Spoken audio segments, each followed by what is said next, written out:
Alright, I'm about to tell you something that's going to make a lot of people uncomfortable. And frankly, I don't care because there's a psychological phenomenon happening to millions of women right now that nobody wants to talk about.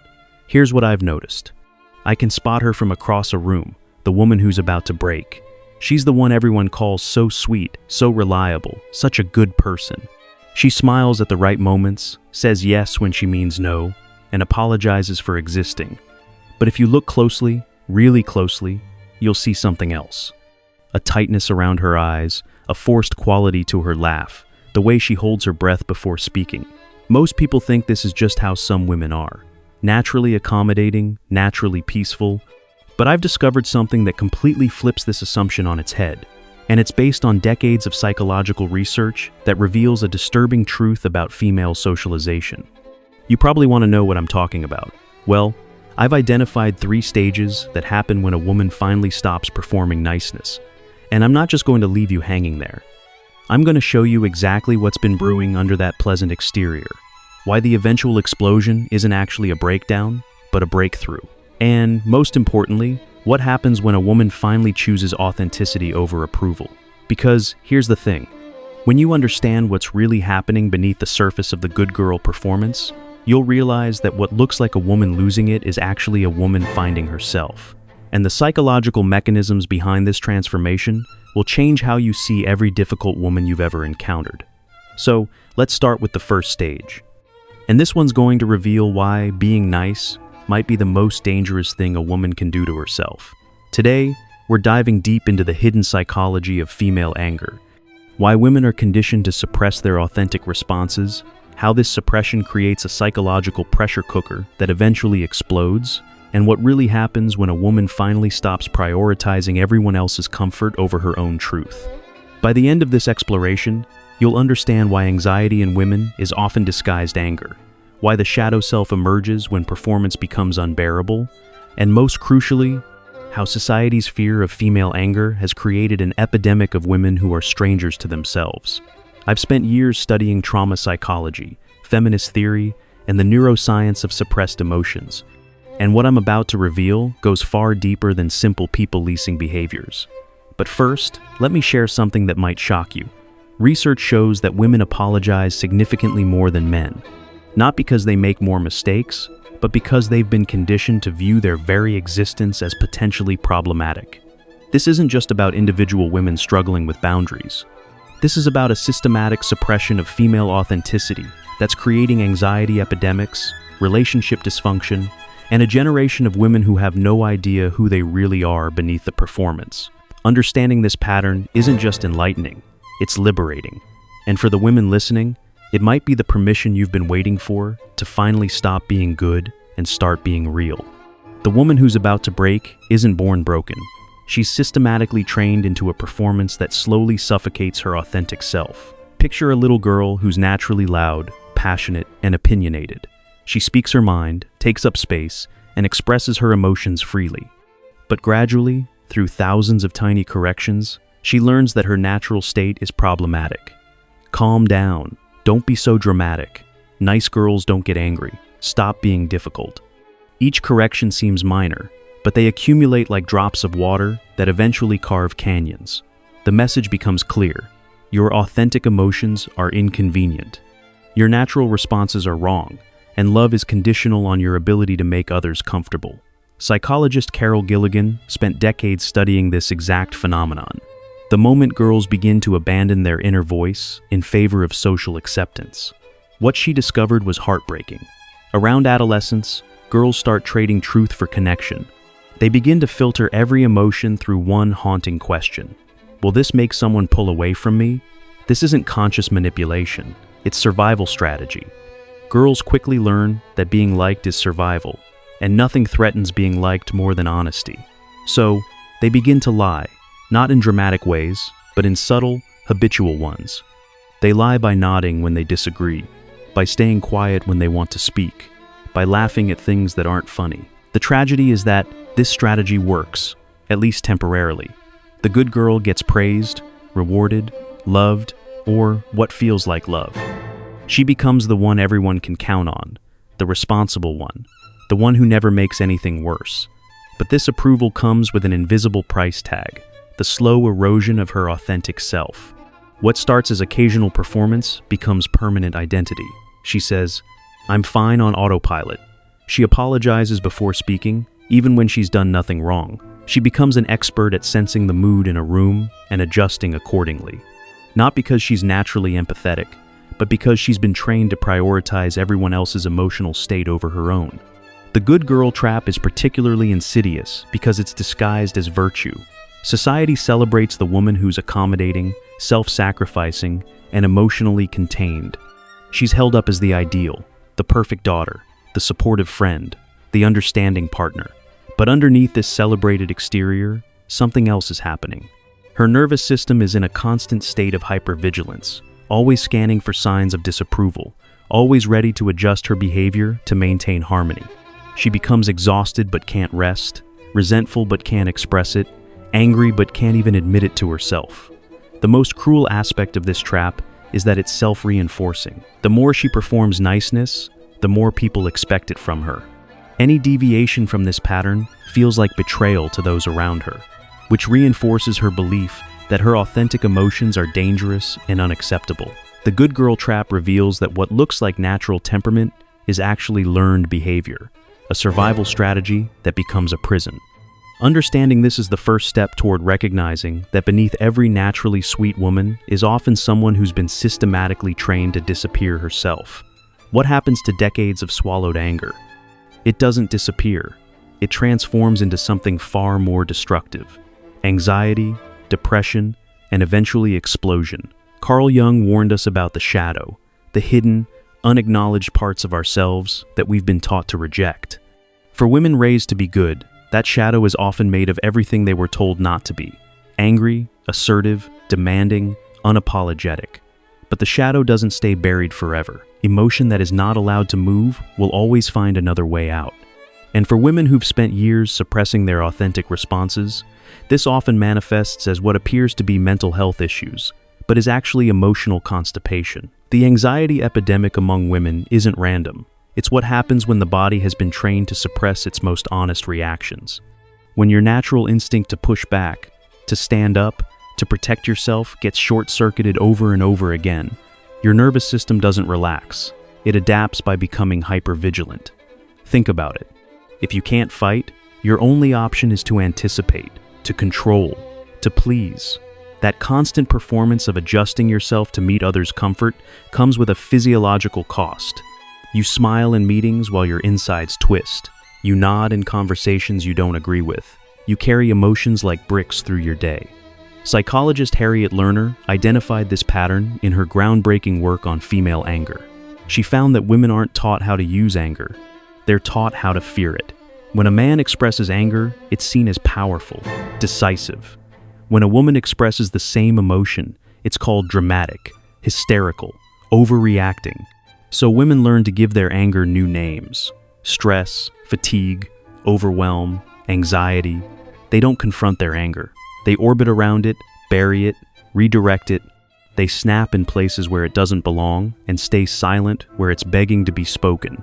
But suppressed emotion builds pressure like steam in a kettle.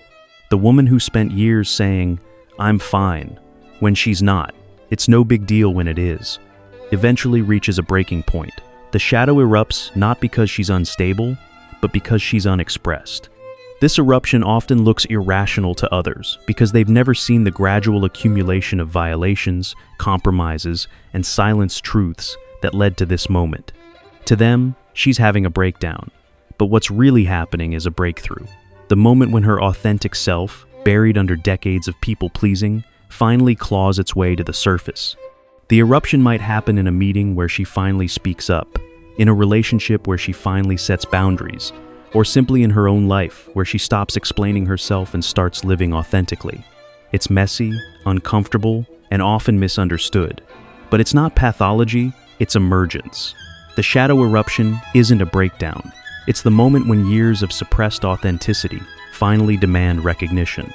What looks like instability is actually the first sign of psychological health. In a woman who's been performing stability at the cost of her soul. When a woman finally stops performing niceness, something unexpected happens. She doesn't become a monster, she becomes herself.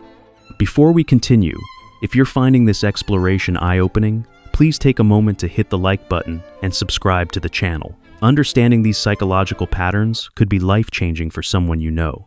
And sharing this knowledge helps us reach more people who need to hear it.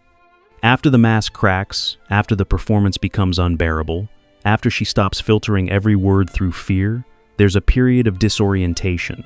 The woman who spent decades asking, "What will make others comfortable?" suddenly finds herself asking, "What do I actually want?"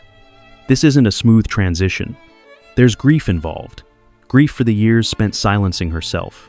Grief for the relationships built on false foundations. Grief for the woman she could have been if she'd never learned to shrink. But underneath that grief is something she hasn't felt in years. Clarity. Her anger, no longer disguised as anxiety or depression, finally reveals itself for what it really is. A compass pointing toward what isn't working, what needs to change, what deserves protection. Anger shows up when boundaries have been crossed, when values have been dismissed, when needs have been ignored for the 100th time. She begins to understand that anger was never the enemy. It was the most honest part of her all along. The part that refused to accept disrespect, that knew she deserved better, that insisted this is not okay. Her anger doesn't make her broken. It proves she's awake. This awakening doesn't make her cruel or uncaring. Instead, she becomes discriminating. She stops over-explaining her decisions. She says no without guilt. And yes, only when she means it. She doesn't rehearse her boundaries. She lives them. She's no longer trying to be liked. She's trying to be honest. What others once called rage, she now recognizes as direction. That edge in her voice isn't a threat. It's clarity. That tension in her body isn't dysfunction. It's wisdom. That refusal to carry others' comfort while abandoning her own isn't selfish. It's sacred. The authenticity awakening reveals that the difficult woman was never the problem. The problem was a system that demanded she disappear herself to be acceptable. When she stops participating in that system, she doesn't become dangerous. She becomes powerful. This power isn't about dominance or aggression. It's about integration. The ability to hold her full emotional range without apology, to move through the world without constantly monitoring others' reactions, to exist without permission. People around her might resist this change. They might ask, "What's wrong with her?" or pressure her to return to her former accommodating self. But she's tasted authenticity now, and there's no going back to the performance. The authenticity awakening reveals that what we call difficult women are often just women who've stopped being willing to disappear themselves for others' comfort. Their supposed difficulty is actually their return to psychological health. When a woman stops being nice, it doesn't just change her. It exposes the unspoken contracts that held everyone else's comfortable illusions in place. The woman who stops performing niceness quickly discovers something unsettling. Many of her relationships were built on her willingness to be smaller than she really is. When she begins showing up authentically, some people don't just dislike the change, they actively resist it. This resistance isn't random. Authentic women are threatening to a system that depends on female compliance.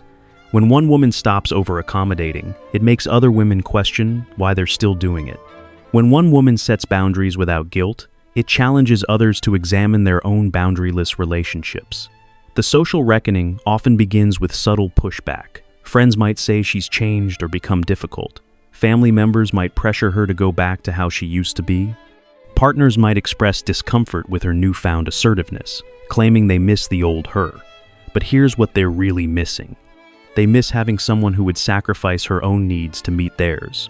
They miss the convenience of her endless accommodation. They miss being able to rely on her silence when speaking up would be inconvenient. This social resistance serves as a test, revealing which relationships were based on genuine connection and which were based on her willingness to shrink. The people who truly care about her will adjust to her authenticity, even if it takes time. Those who only valued her for her compliance will often fade away. The authentic woman faces a choice: return to performance, to maintain these relationships, or continue toward authenticity and accept that some connections will end. This choice is particularly difficult because women are socialized to believe that maintaining relationships is their responsibility, even relationships that require them to betray themselves. But the social reckoning also reveals something powerful. There are people who are drawn to authenticity, who respect boundaries, who appreciate honesty even when it's uncomfortable. These connections built on truth rather than performance become the foundation of genuine intimacy. The woman who chooses authenticity often finds that while she may have fewer relationships, the ones that remain are deeper, more honest, and more satisfying. She's no longer surrounded by people who love her performance. She's surrounded by people who love her. This shift from quantity to quality in relationships mirrors her internal shift from performing to being. She's no longer trying to be everything to everyone. She's being herself to those who can handle it. The social reckoning reveals that authentic women don't lose the right relationships. They lose the wrong ones. The resistance they face isn't evidence that they're wrong, but evidence that they're challenging a system that benefits from their silence. The goal isn't to swing from suppression to explosion. It's to find the middle ground where authenticity and wisdom coexist.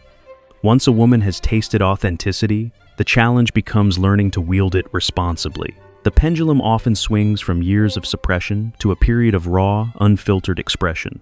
This phase is necessary, but not sustainable. The integration challenge involves learning to honor her emotions without being ruled by them, to express her truth without burning down everything around her, to maintain her authentic voice while still considering the impact of her words. This isn't about returning to people-pleasing. It's about developing emotional intelligence alongside emotional honesty. She learns to ask, is this the right time? Is this the right person? What am I trying to accomplish with this expression? Integration means she no longer suppresses her anger, but she doesn't necessarily express it in every moment it arises. Instead, she uses it as information, data about what needs attention, protection, or change. She might feel angry in a meeting but choose to address the issue privately later. She might feel frustrated with a friend but wait until she can communicate clearly rather than reactively. This isn't suppression, it's strategy. The difference is that she's making conscious choices about when and how to express herself, rather than reflexively silencing herself to maintain peace. Her emotions are still valid, still honored, still listened to, but they're not the only factor in her decision. The integrated woman develops what psychologists call emotional granularity, the ability to distinguish between different types of anger, frustration, disappointment, and hurt. She can identify whether she's angry about this specific situation or whether this situation triggered older, unresolved anger. She also learns to separate her worth from others' reactions to her authenticity. When someone calls her difficult or changed, she doesn't automatically assume she's done something wrong. She evaluates the feedback through the lens of her own values, rather than immediately adjusting to regain approval. Integration involves developing comfort with being misunderstood. Not everyone will appreciate her authenticity, and that's acceptable. She's no longer trying to be palatable to everyone. She's trying to be honest to herself. This doesn't mean she becomes callous or inconsiderate. If anything, her authenticity often makes her more genuinely caring because she's responding from truth rather than obligation. Her kindness becomes choice rather than compulsion. The integration challenge reveals that the goal isn't to become an angry woman, but to become a whole woman, one who can access her full emotional range without apology, while still choosing her responses wisely. When a woman stops being nice and starts being real, the transformation doesn't stop with her. It creates ripples that change every relationship and system she touches. The woman who has integrated her authenticity becomes a different kind of force in the world. She's no longer managing everyone else's emotions or taking responsibility for their comfort. This shift creates space for others to develop their own emotional intelligence and responsibility. Her children, if she has them, grow up seeing a model of healthy boundaries and emotional honesty. Instead of learning that love means self-sacrifice, they see that love can coexist with self-respect. They witness someone who can say no without guilt and yes without resentment. Her friendships transform from surface-level pleasantries to deep, meaningful connections. Because she's no longer afraid of conflict, she can navigate disagreements without avoiding them or exploding over them.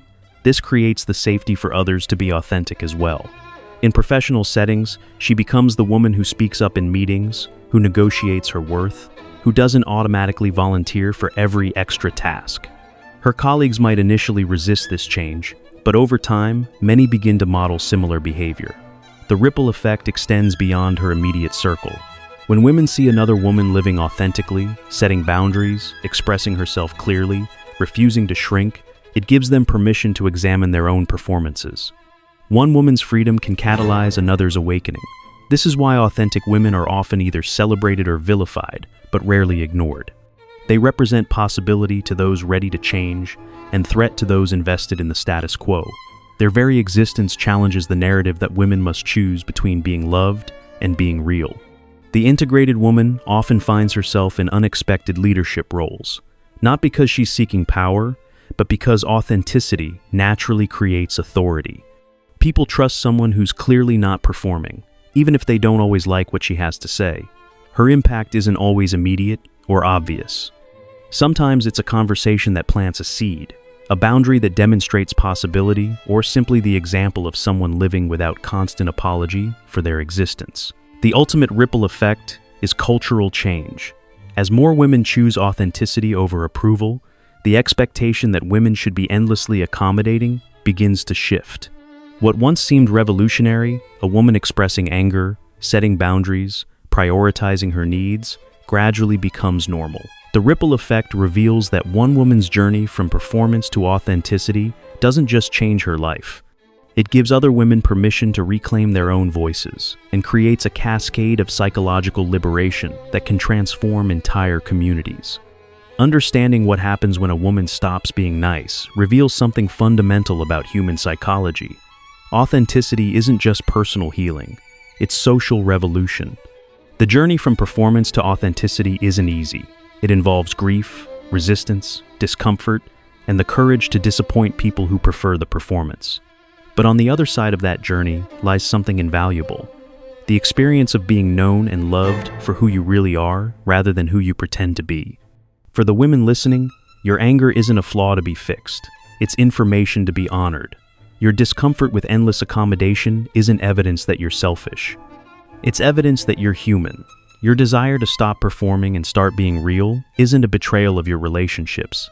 It's an invitation to deeper intimacy. The world doesn't need more nice women.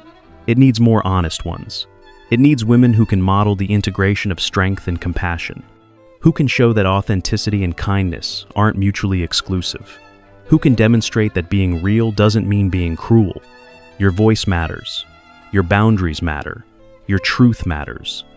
And the moment you stop apologizing for taking up space is the moment you give every other woman permission to do the same. And if you struggle with having dates or tired of women ghosting you, then check out our ebook 9 Pre-Date Hacks, your guide to creating connection and intimacy with women.